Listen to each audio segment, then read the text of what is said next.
Muy buenos días amigos, muy buenos días amigas.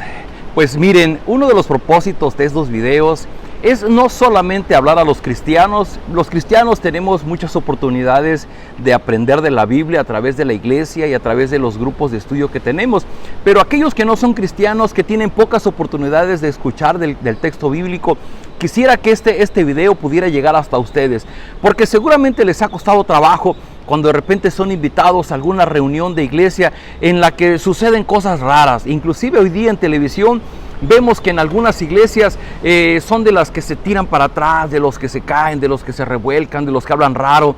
Y el que no es creyente dice, pues, ¿y esto es el cristianismo?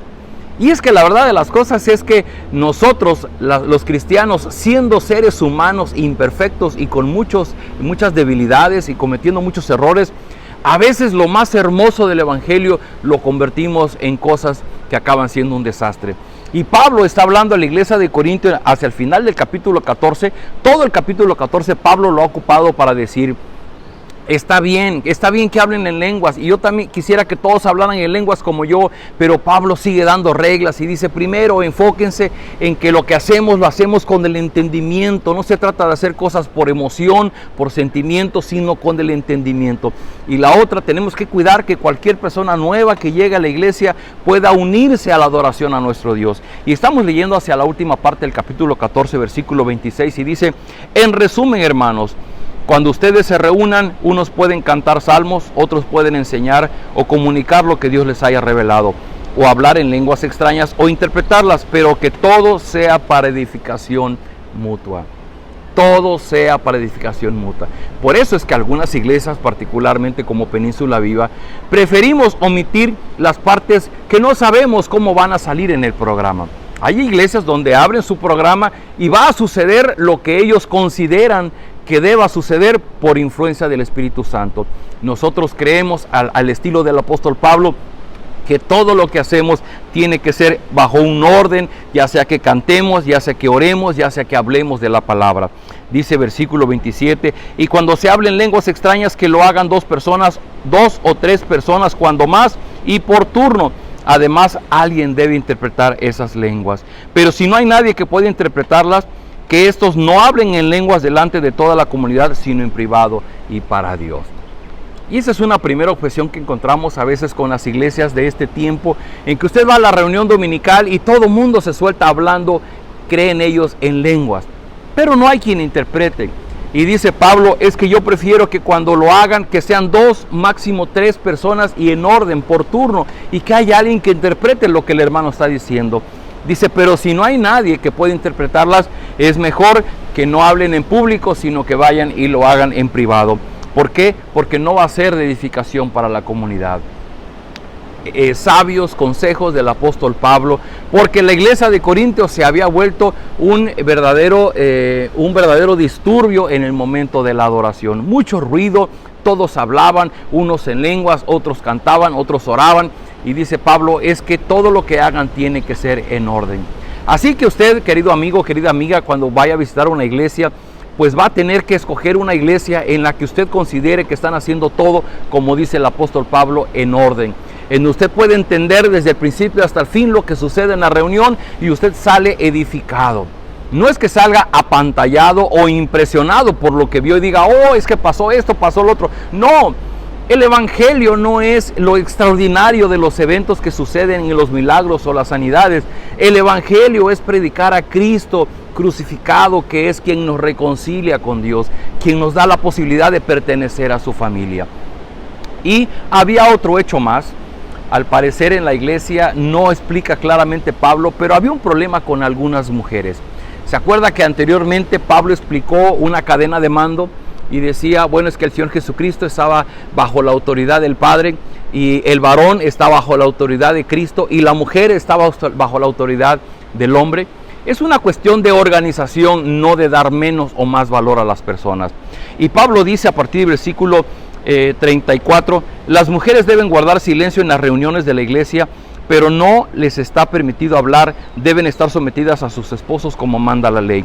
Si quieren saber algo, pregúntenlo a sus esposos en casa, porque no está bien que una mujer hable en las reuniones de la iglesia.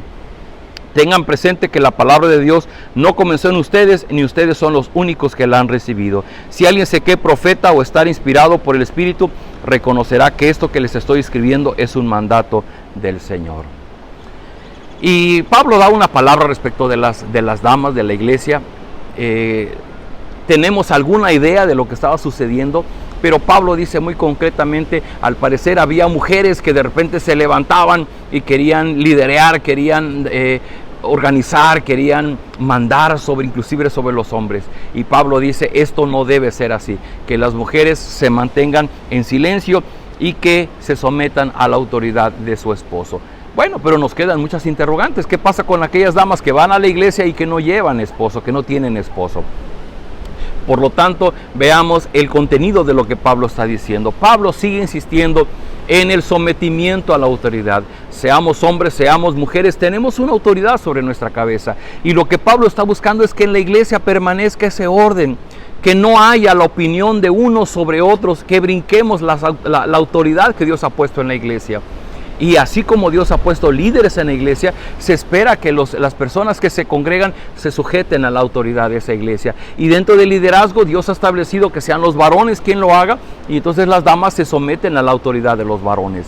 Esto es algo que Dios así lo ha organizado. Y los varones tenemos una enorme responsabilidad de estar sometidos a Cristo para poder trabajar y servir a la iglesia, así como Cristo sirvió a sus discípulos, inclusive lavando sus pies. Nosotros los varones tenemos el compromiso de amar a la iglesia así como Cristo la ama y de servir a la iglesia así como Cristo le sirvió. Queridos amigos, la reflexión de este día, Dios espera de nosotros orden en la vida de la iglesia. Número 1, respetando la autoridad. Número 2, prefiriendo los dones que nos permiten comunicar el evangelio de la salvación. Número 3, prefiriendo los dones que nos sirven para bendecir a los miembros de una iglesia, para edificar a una iglesia y para bendecir a la comunidad a la que pertenecemos. Y número 4, aquellos dones que tienen que ver con que nosotros podamos ser útiles en el reino de Dios, inclusive tratando de no usar aquello que no nos sirve, que no funciona y que nos ayuda a poder adorar a Dios, a poder permanecer en la comunidad con entendimiento. No bajo emocionalismos, no bajo sentimentalismos, no bajo la expectación de algo sorprendente, sino bajo el entendimiento de quién es Dios, de su obra redentora por nosotros y de la obra de salvación que está haciendo en nuestra vida. Acompáñenme a orar. Bendito Padre, damos toda la gloria y la honra porque tú eres el Dios del cielo y de la tierra. Tú eres el Dios soberano que tienes nuestra vida en sus manos. Y damos gracias por esta palabra que Pablo nos da, que nos anima, nos exhorta a permanecer en orden en la vida de iglesia. Yo oro por aquellas personas que poco conocen del Evangelio, que todavía nos están congregando, pero que están en esa idea de poder hacerlo. Yo te ruego que tú les guíes a una iglesia que pueda vivir este orden, este entendimiento del que Pablo nos habla. Señor, yo te ruego que tú guíes a aquellas iglesias que en este momento todavía no logran comprender lo que significa adorarte en orden y hacerlo con entendimiento. Te damos toda la gloria, toda la honra y te pedimos que tú nos guíes en este día. Sobre todo, ayúdanos a vivir confiando en lo que tú eres y en lo que tú has prometido hacer con nosotros. Confiar en que tú estás con nosotros y que de esa manera, estando tranquilos, podamos servir a tus propósitos, como es el bendecir a otras personas. Danos de tu gracia en este día, te lo pedimos en el nombre de Jesús. Amén. Queridos amigos, este es el apóstol Pablo. Solamente nos faltan 2 capítulos. Por favor, no se despeguen. Nos vemos el día de mañana.